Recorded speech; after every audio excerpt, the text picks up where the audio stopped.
അപ്പം ഞാനിങ്ങനെ തൊഴുതുകൊണ്ട് നിൽക്കുമ്പോൾ ഞാൻ പെട്ടെന്ന് എന്നെ ആരോ വഴക്ക് പറയും. നോക്കിയപ്പോൾ ഒരു പ്രായമുള്ളൊരു അമ്മ, അവർ എൻ്റെ അടുത്ത് നിന്നിട്ട് എന്നെ വഴക്ക് പറയാം.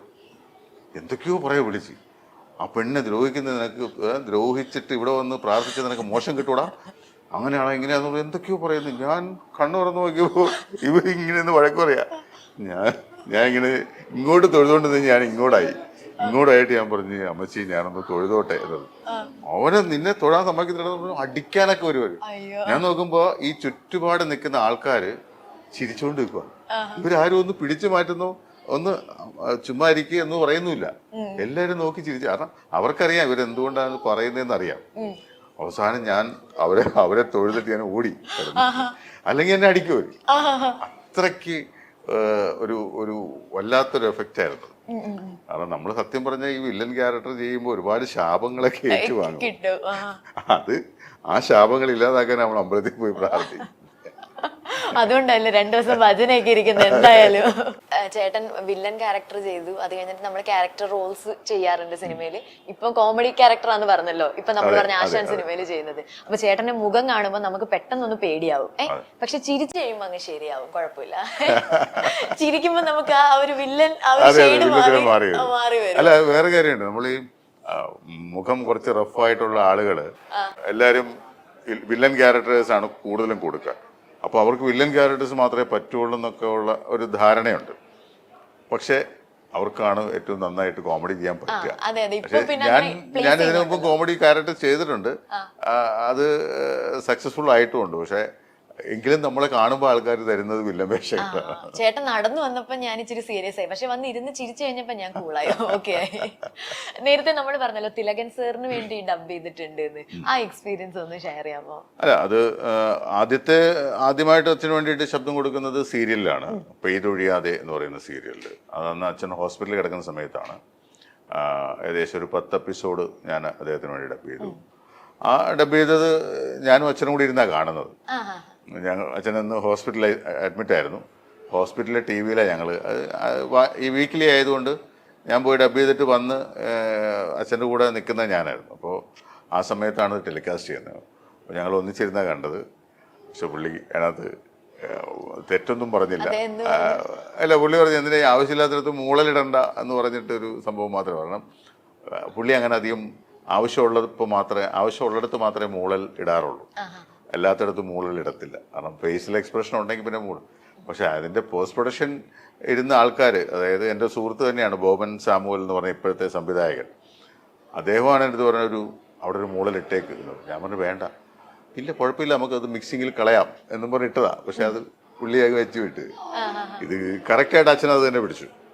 അപ്പം അങ്ങനെ ഒരു ഇത് മാത്രമേ പറഞ്ഞുള്ളൂ. പിന്നെ ഉള്ളത് അച്ഛൻ മരിച്ചതിന് ശേഷമാണ് 3 സിനിമ ചെയ്തത്. ഒന്ന് സീൻ നമ്മുടെ വീട് എന്ന് പറഞ്ഞാൽ അച്ഛൻ അവസാനമായിട്ട് അഭിനയിച്ച സിനിമയും, പിന്നെ ഓഗസ്റ്റ് ക്ലബ് എന്ന് പറയുന്ന മുരളി ഗോപി റിമ കല്ലിങ്ങിലൊക്കെ അഭിനയിച്ച ഒരു സിനിമയുണ്ട്. അതിൽ ഞാൻ അദ്ദേഹത്തിന് വേണ്ടിയിട്ടൊരു പാട്ടും പാടിയിട്ടുണ്ട്. അച്ഛൻ പാടുന്ന പാട്ട് ഞാൻ പാടിയത്. പിന്നെ ഒരു തമിഴ് സിനിമ പുഴുതി എന്നാണ് പേര്, അതിൽ അച്ഛൻ അഭിനയിച്ച്, അച്ഛൻ മരിച്ചതിന് ശേഷമായിരുന്നു അതിൻ്റെ പോസ്റ്റ് പ്രൊഡക്ഷൻ വർക്കൊക്കെ ചെയ്തു. അങ്ങനെ ആ തമിഴും ചെയ്തു. അങ്ങനെ 3 സിനിമ അച്ഛന് വേണ്ടിയിട്ട് ഡബ് ചെയ്തു. അതിൽ ഓഗസ്റ്റ് ക്ലബ്ബ് എനിക്ക് ഭയങ്കര ഇഷ്ടപ്പെട്ടതാണ്. ഈ പാട്ടുമൊക്കെ പാടി അങ്ങനെ ഒരു രസകരമായിട്ട് പോകാം. നമ്മളിപ്പം ആത്മയുടെ ആഘോഷത്തിന്റെ ഭാഗമായിട്ടാണല്ലോ ഇവിടെ ഇരിക്കുന്നത്.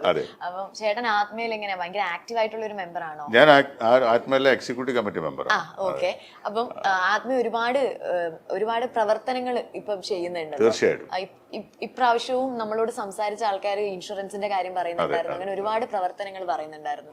അപ്പോ ഇനിയും എന്തൊക്കെ കാര്യങ്ങളാണ് നിങ്ങൾക്ക് ചെയ്യാൻ ആഗ്രഹം? അല്ല, നമ്മൾ ഈ സീരിയൽ മേഖല എന്ന് പറയുമ്പോൾ തന്നെ നമുക്ക് ഒരുപാട്, പ്രത്യേകിച്ചും സ്ത്രീകളുണ്ട്, അതുപോലെ തന്നെ എല്ലാവരും ഈ രാവിലെ തൊട്ട് വൈകുന്നേരം വരെ വർക്ക് ചെയ്തിട്ട് ജീവിതം മുന്നോട്ട് കൊണ്ടുപോകാൻ വേണ്ടിയിട്ട് വളരെയധികം കഷ്ടപ്പെടുന്ന ആളുകളാണ് ഈ അഭിനയിക്കാൻ വരുന്നവരെല്ലാവരും തന്നെ.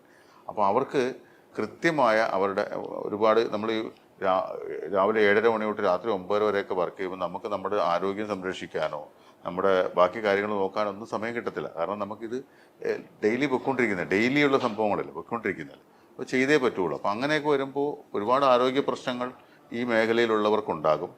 അപ്പോൾ അതിനെ ഓവർകം ചെയ്യാൻ വേണ്ടിയിട്ട് നമ്മൾ ഒരുപാട് കാര്യങ്ങൾ ചെയ്തു. ഇപ്പോൾ ഇൻഷുറൻസ് ഏർപ്പെടുത്തിയിരിക്കുന്നത് അതിന് തന്നെയാണ്. പിന്നെ അംഗങ്ങൾക്ക് എന്ത് പ്രശ്നമുണ്ടെങ്കിലും അതിനു വേണ്ടിയുള്ള പരിഹാരങ്ങൾ, നമുക്ക് എന്തെങ്കിലും ഡിസ്പ്യൂട്ടുകളുണ്ടെങ്കിൽ പറഞ്ഞ പോലെ പ്രൊഡ്യൂസറുമായിട്ടോ സാമ്പത്തികമായിട്ടുള്ള കാര്യങ്ങളോ അതല്ലെങ്കിൽ വേറെന്തെങ്കിലും, ഇപ്പോൾ സ്ത്രീകളെ സംബന്ധിച്ച് സ്ത്രീകളോട് എന്തെങ്കിലും മോശമായിട്ട് എന്തെങ്കിലും ബിഹേവിങ്ങോ കാര്യങ്ങളോ ഉണ്ടായിട്ടുണ്ടെങ്കിൽ അതിനൊക്കെ എതിരെ നടപടിയെടുക്കാനും അതിനെ ചോദ്യം ചെയ്യാനും ഒക്കെ ആത്മസംഘടന എപ്പോഴും ഈ പറയുന്ന നമ്മുടെ നടീനടന്മാരുടെ കൂടെ ഉണ്ട്. ഈ സംഘടനയിലെ അംഗത്വം എന്ന് പറയുന്നത് തന്നെ നമുക്കൊരു വലിയൊരു കോൺഫിഡൻസ് തരുന്ന കാര്യമാണ്. നമുക്ക് ധൈര്യമായിട്ട് പോയി വർക്ക് ചെയ്യാം എന്നുള്ളൊരു കോൺഫിഡൻസ് ഉണ്ട്. പ്രത്യേകിച്ചും ആത്മയുടെ തലപ്പത്തിരിക്കുന്നത് KB ഗണേഷ് കുമാർ എന്ന് പറയുന്ന വലിയൊരു ഒരു വ്യക്തിത്വമാണ്. അപ്പോൾ അദ്ദേഹം മന്ത്രിയായിട്ടിരിക്കുന്ന മേഖലകളിലെല്ലാം വളരെയധികം നല്ല രീതിയിൽ പ്രവർത്തനങ്ങൾ കാഴ്ച. KSRTC എന്ന് പറയുന്ന സ്ഥാപനത്തെ ഇത്രയും മനോഹരമാക്കിയ മന്ത്രി വേറെ ഉണ്ടായിട്ടില്ലെന്ന് വേണം പറയാനായിട്ട്. KB ഗണേഷ് കുമാർ വന്നതിന് ശേഷമാണ്. അദ്ദേഹം സിനിമാ മന്ത്രി ആയിരുന്ന സമയത്തും സിനിമയിൽ ഒരുപാട് കാര്യങ്ങൾ, നല്ല കാര്യങ്ങൾ ചെയ്തിട്ടുണ്ട്. അപ്പോൾ അത്തരം ഒരു നേതൃത്വത്തിലിരിക്കുന്ന ആൾ, ഇപ്പോൾ ദിനേശ് പണിക്കർ ജനറൽ സെക്രട്ടറി, അദ്ദേഹം ഈ പറഞ്ഞ പോലെ ഏത് സമയത്ത് വിളിച്ച് നമ്മൾ എന്തൊരു കാര്യം ചോദിച്ചാൽ അതിനെല്ലാം വ്യക്തമായ മറുപടികളും കാര്യങ്ങളൊക്കെ ഉണ്ടാവും. അങ്ങനെ ഇപ്പം ഈ കമ്മിറ്റിയിലിരിക്കുന്ന എല്ലാവരും തന്നെ വളരെ നല്ല രീതിയിൽ ഈ സംഘടനയെ മുന്നോട്ട് കൊണ്ടുപോകാനും ഈ സംഘടനയുടെ നല്ല നല്ല കാര്യങ്ങൾ അംഗങ്ങൾക്ക് വേണ്ടുന്ന, അംഗങ്ങളുടെ എന്താ പറയുക, അവരുടെ ആരോഗ്യ തൊഴിൽ സംരക്ഷണത്തിന് വേണ്ടി വരുന്ന എല്ലാ കാര്യങ്ങളും ചെയ്യാൻ സന്നദ്ധരായിട്ട് നിൽക്കുന്ന ആളുകളാണ്. തീർച്ചയായിട്ടും നമുക്ക് വളരെ അഭിമാനത്തോടെ പറയാം, ഞാൻ ആത്മ മെമ്പറാണ് എന്ന് അഭിമാനത്തോടെ പറയാൻ പറ്റുന്ന, അല്ലെങ്കിൽ ഞങ്ങൾക്ക് ആത്മയുണ്ട്, ഞങ്ങളുടെ കൂടെ ആത്മയുണ്ട് എന്ന് പറയാൻ പറ്റുന്ന ഒരു സംഘടനയായിട്ട് ഇന്ന് ആത്മ മാറിയിട്ടുണ്ട്.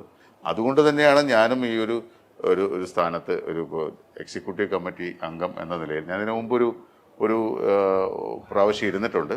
അത് കഴിഞ്ഞ് ഒരു 2 വർഷം ഗ്യാപ്പ് എടുത്തിട്ടാണ് ഇപ്പോൾ രണ്ടാമത് വീണ്ടും വന്നിരിക്കുന്നത്. ഇനിയും ഒരുപാട് നല്ല കാര്യങ്ങൾ ചെയ്യണമെന്ന് ആഗ്രഹമുണ്ട്. ഇതൊക്കെ ഈ പറയുന്ന ഇപ്പോൾ ഈ ആത്മഹർഷമൊക്കെ നടത്തുന്നതൊക്കെ ഈ സംഘടനയുടെ കെട്ടുറപ്പിന് വേണ്ടിയിട്ടും അതിൻ്റെ കാര്യങ്ങൾ ചെയ്യാൻ വേണ്ടിയിട്ടാണ്.